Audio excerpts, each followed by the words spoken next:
Alamin natin ang galaw ng Bagyong Tino. Makakaparehan po natin ngayong umaga live si Mr. Munir Baldomero, weather specialist mula ng Pag-asa.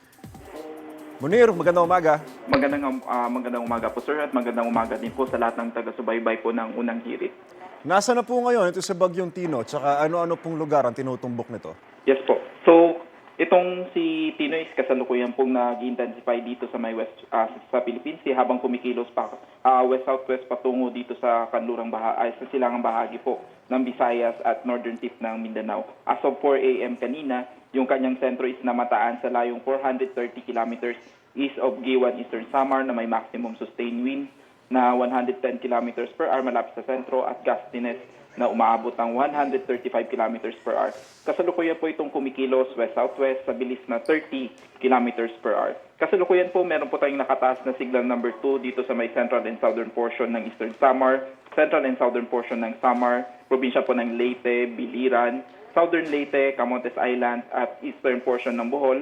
Kasama po dito ang Dinagat Island, Surigao del Norte, including Siargao at Bukas Grande Island, northeastern portion ng Agusan del Norte at northern portion ng Surigao del Sur. Signal number 1 naman po dito sa Sorsogon, Masbate kasama po ang Ticao Island at Burias Island, southern portion ng Albay, probinsya po ng Romblon, southern portion ng Oriental Mindoro, southern portion ng Occidental Mindoro at Cuyo Island, northern Samar, nalalabing bahagi po ng Eastern Samar, nalalabing bahagi po ng Samar Province, nalalabing bahagi po ng Bohol, nalalabing bahagi po ng Cebu kasama pong Bantayan Island, Siquijor, Negros Oriental, Negros Occidental, Guimaras, Iloilo, Capiz, Aklan, Antique, kasama po ang Caluya Island, central portion ng Surigao del Sur, northern portion ng Agusan del Sur, nalalabing bahagi po ng Agusan del Norte, eastern portion ng Misamis Oriental at Camiguin Islands po. Munir, lalakas pa ba itong si Tino? Yes po. Sa ngayon po, kasalukuyan pa rin po siyang nag-intensify habang papalapit dito sa may silangang bahagi po ng ating bansa, and possible pa rin po yung pagtaas po ng category niya into typhoon category within the next 12 hours, and possible hindi po natin din inaalis yung possibility na maaari po itong mag-super typhoon bago maglandfall dito sa may eastern section po ng Visayas at Mindanao.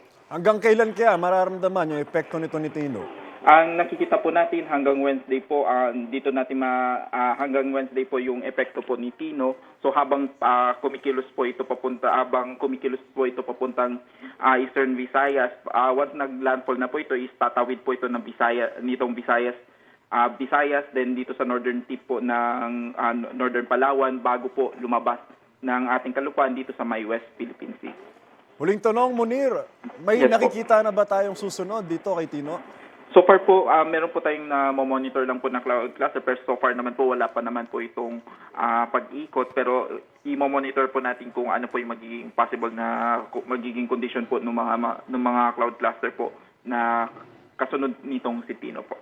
Magandang umaga at maraming salamat, Munir Baldomero, weather specialist ng Pag-asa. Ingat Thank ka. you po.